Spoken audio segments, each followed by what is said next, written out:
Karibuni sana. My name is Jerry, as I said. I work at the National Gay and Lesbian Human Rights Commission, who are your hosts tonight. Yes.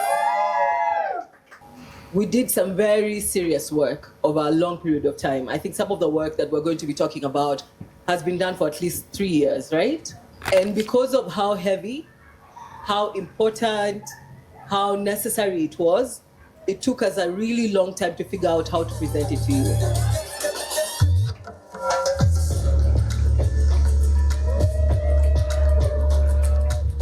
I guess like a simple question for me would be, does my existing, for example, publicly as a queer person on TikTok, I'm 21 years old, I post content of me and my girlfriend going out for dates, you know, talking about like some of the challenges and trials and whatever. And I know that that puts me within risk to some extent, but I do want for this life to be seen as a regular Kenyan young life, right? Does that, one, make me a human rights defender in any way? But does that, number two, contribute to these larger bodies of work that you guys are talking about litigation for years on end, fighting at the African Commission, fighting at the UN levels? Does my small deed, do my small actions of being every day a queer and presently queer, do they contribute to that? As I have accepted myself, do I feel like I am okay posting it and I will deal with the repercussions that come with it? That is number one. But also number two, there's a very thin line. This is my life.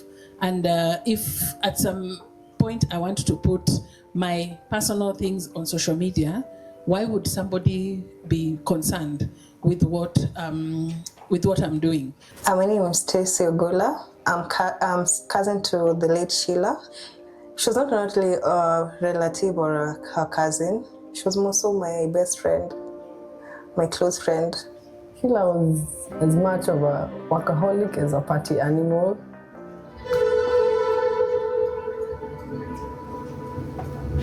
Sheila was such a kind soul. She was a vibrant girl. It didn't sit well with me, and there was a lot of denial and mental trigger. I was triggered and I was scared. I think in relation to this particular report, what surprised me a lot, I think, was how the legal system can actually be used to systematically limit certain rights for a group of people who, in a society, we don't think we like. Members of the LGBTIQ community face literally every form of abuse and discrimination that you can think of. So everything from physical violence, street harassment, sexual violence. One section of the penal code says that anyone who has sex against the order of nature can be imprisoned for 14 years, while another could see one land in jail for 5 years. We all know 162, right? It means that same sex is not recognized by law. How do you go to report something that has happened to you when if you go to report, you're already criminalized? That was what I think struck me a lot when I was doing this particular research, because of the legal and administrative barriers which were there at every other stage in terms of this particular, when I was doing research for this particular report.